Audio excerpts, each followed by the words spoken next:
Ya, pemirsa, Natal tahun ini menjadi sangat istimewa bagi jemaat Gereja Katedral Kota Bogor yang dikunjungi Presiden Jokowi kemarin.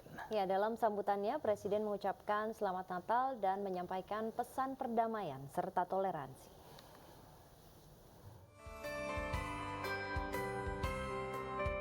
Presiden Joko Widodo mengunjungi sejumlah gereja yang ada di Kota Bogor, Jawa Barat. Kehadiran Presiden untuk meninjau langsung jalannya ibadah hari Natal. Didampingi Wali Kota Bogor Bima Arya, gereja pertama yang dikunjungi Jokowi adalah Gereja Zebaot. Kedatangan Presiden disambut pengurus gereja. Usai mengunjungi Gereja Zebaot, Presiden melanjutkan kunjungannya ke Gereja Katedral. Di Gereja Katedral Bogor, Presiden Jokowi juga menyapa para jemaat usai misa Natal selesai. Presiden juga mengucapkan selamat Natal dan mengajak jemaat memperkuat kerukunan. Persaudaraan kita, memperkuat kerukunan kita untuk bangkitan Negara Kesatuan Republik Indonesia. Selamat Natal, semoga Tuhan memberkati kita semuanya. Terima kasih. Di kedua gereja yang dikunjunginya, Presiden Jokowi mengaku ikut merasakan kegembiraan Natal dan menyampaikan pesan perdamaian dan toleransi antar umat beragama. Puluhan ribu jemaat merayakan ibadah Natal di Gereja Bethany Indonesia, Surabaya. Ya, suasana ibadah semakin hikmat dengan menyalakan lilin yang dilakukan seluruh jemaat.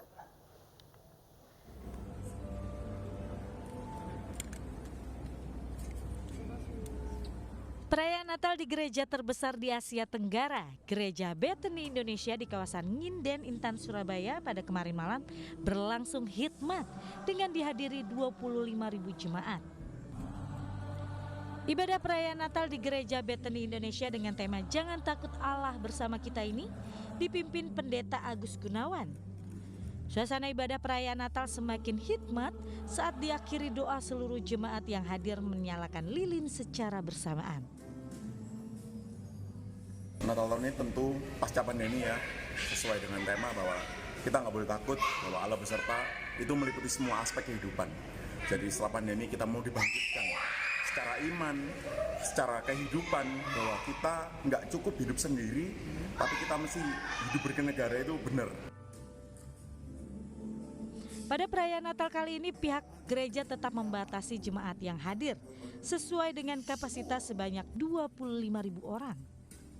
Dan perayaan ini menjadi pertama kali yang dihadiri puluhan ribu jemaat setelah hampir 2 tahun dilanda pandemi COVID-19. Dari Surabaya, Jawa Timur, Yuda Prawira, iNews melaporkan.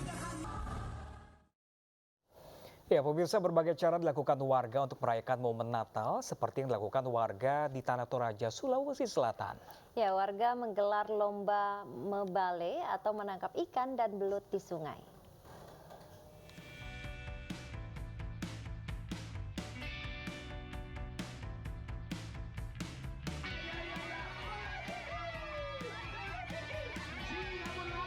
Inilah keseruan warga dan anak-anak yang berebut ikan, belut, dan bebek di Tanah Toraja, Sulawesi Selatan.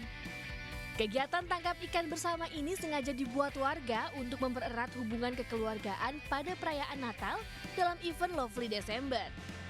Tangkap ikan atau biasa disebut mebale dalam bahasa Toraja ini semakin meriah setelah aksi saling kejar emak-emak yang penuh lumpur hingga jatuh dan terguling. Ini pun membuat para penonton tertawa. Mebale dan melendong bagi semua warga di Kabupaten Tanah Toraja ini bagian dari event Lovely Desember 2022 ini. Hati yang gembira adalah obat. Kegiatan tangkap ikan ini mendapat perhatian dari pemerintah daerah melalui Dinas Pariwisata yang memberikan sejumlah hadiah hiburan kepada warga yang menangkap ikan lebih banyak. Kegiatan menangkap ikan, belut, dan bebek ini diharapkan dapat menumbuhkan minat wisatawan ke Toraja. Dari Tanah Toraja, Sulawesi Selatan, Juru Tenapa, iNews melaporkan. Berbagai tempat ramai dikunjungi wisatawan, bagaimana dengan di Ancol? Ya, sudah ada rekan kami Faisal di Pantai Ancol, Jakarta. Selamat siang Faisal. Sepertinya sedang seru bermain di Pantai Ancol, bagaimana suasana liburan di Selamat sana? siang Pram dan juga Nabila. Seperti inilah keseruan liburan di Pantai Ancol. Memang kami memantau sejak pagi tadi di tempat ini sudah mulai diramaikan oleh para pengunjung dimulai dari pukul 8 pagi tadi.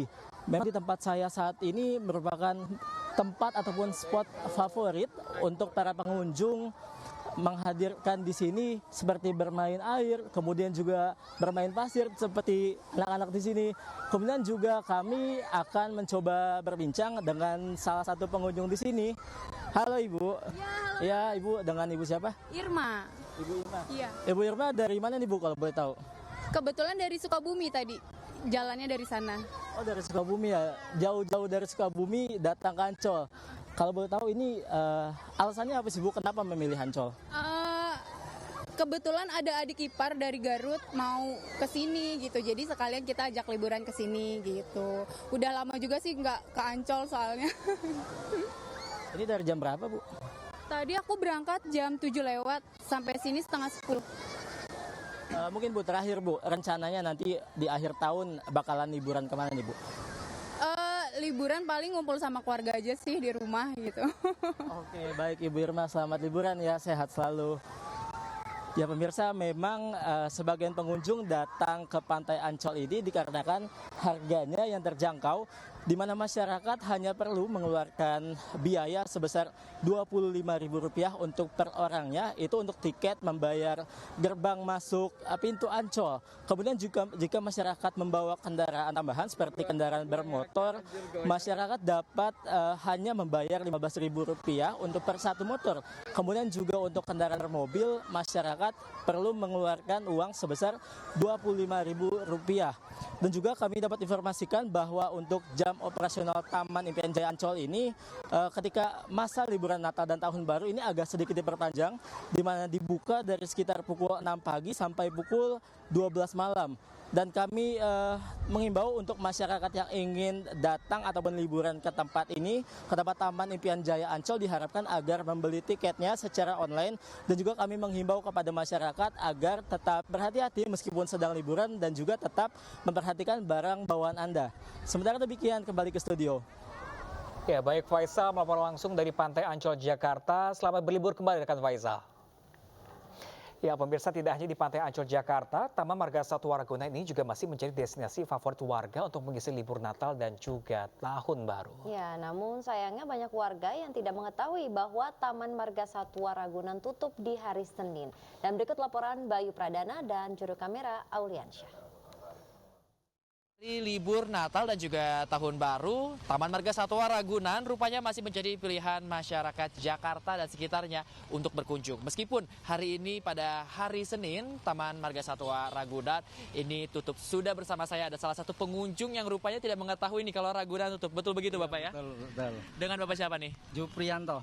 Pak Jupri, datang ke sini bersama siapa Pak? Sama keluarga. Keluarga, dari mana Pak? Saya dari Jati Bening. Oke, jadi nggak tahu kalau Ragunan ini tutup Pak? Nggak tahu. Oke, belum baca sosial media? Belum, lupa.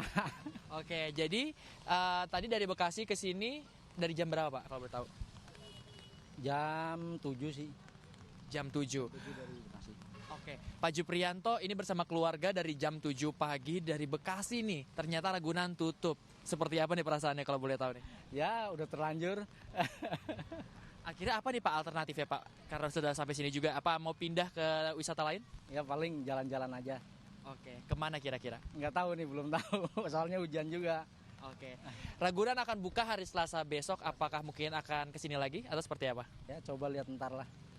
Oke, tapi boleh tahu nggak sih Pak, kenapa memilih Taman Marga Satwa Ragunan untuk dikunjungi bersama keluarga Pak? Ya soalnya anak-anak minta ke Ragunan. Oke, apa yang paling mau dilihat di dalamnya? Ya terutama satwa-satwanya. Satwa-satwa, karena edukatif juga Pak ya.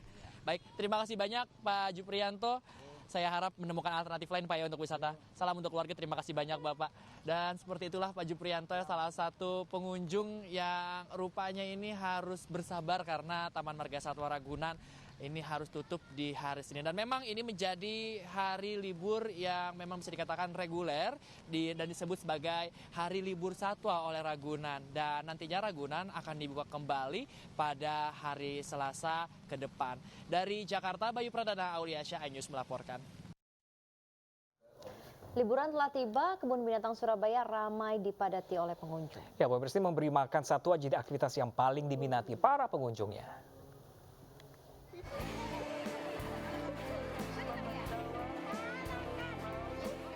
Memberi makan jerapah jadi pengalaman seru bagi anak-anak yang berkunjung ke Kebun Binatang Surabaya, Jawa Timur. Untuk bisa memberi makan jerapah, pengunjung harus naik tangga yang disediakan. Hal ini untuk memberi kenyamanan bagi jerapah dan pengunjung. Dua jerapah yang memiliki nama Wella dan Morris ini diberi makan aneka sayur dan buah seperti wortel, buncis, pisang, dan kacang panjang. Kasih makan sayur, ada buah. Kasih makan hewan apa nih? Jerapah. Tuh, ya deh ya. Sama siapa nih, Bu? Ini sama keluarga. Seneng nggak keluarga kasih makan jerapah ini? Senang sekali.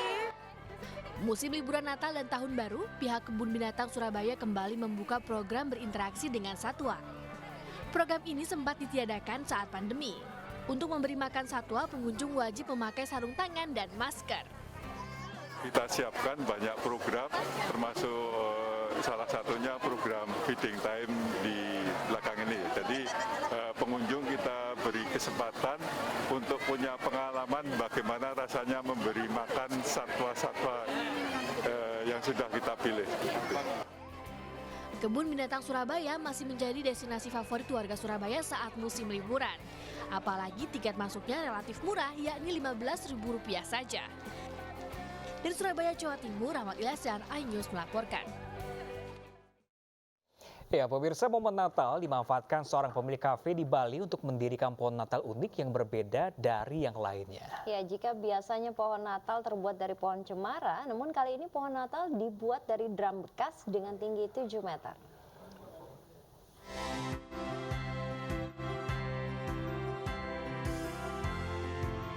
Bukan pohon Natal biasa. Ya, pohon Natal ini berada di kebun Vintage Cars Cafe mobil tua di kawasan Jalan Tegal Harum, Biaung, Denpasar. Tumpukan drum setinggi 7 meter ini disusun rapi, menyerupai pohon cemara, serta dikelilingi hiasan khas Natal. Ide awal pembuatan pohon Natal ini karena ingin membuat pohon Natal yang berbeda dengan bahan baku yang relatif murah. Untuk membuat pohon Natal unik ini dibutuhkan sekitar 67 drum bekas dan 30 lebih ban bekas. Sejumlah pengunjung pun terkesan dan memanfaatkan momen tersebut dengan bersuah foto di depan pohon Natal. Nice. Nice. Or designed like to the whole museum style. We liked. So I made several photos and my kids also liked it. I like it more and more. The more I look, the more I like. Kalau ini proses pengerjaannya sih nggak terlalu lama karena basicnya pohonnya udah kita ada, sehingga pada waktu mulai proses mewarna, proses menempel aksesoris, membuat persiapan dan itu paling sekitar 1 minggu sih. Pohon Natal ini rencananya akan dipajang selama 1 bulan penuh agar lebih banyak pengunjung yang dapat melihat dan mengabadikannya. Tujuannya memberikan semangat keceriaan serta harapan baru di tahun 2023 dan bangkit dari keterpurukan akibat pandemi COVID-19. Dari Denpasar, Bali, Indira Ari, iNews melaporkan. 2 orang tewas dalam tabrakan adu banteng 2 truk di Cilacap, Jawa Tengah. Selengkapnya sesaat lagi, pemirsa, jangan kemana-mana, tetaplah bersama kami di iNews.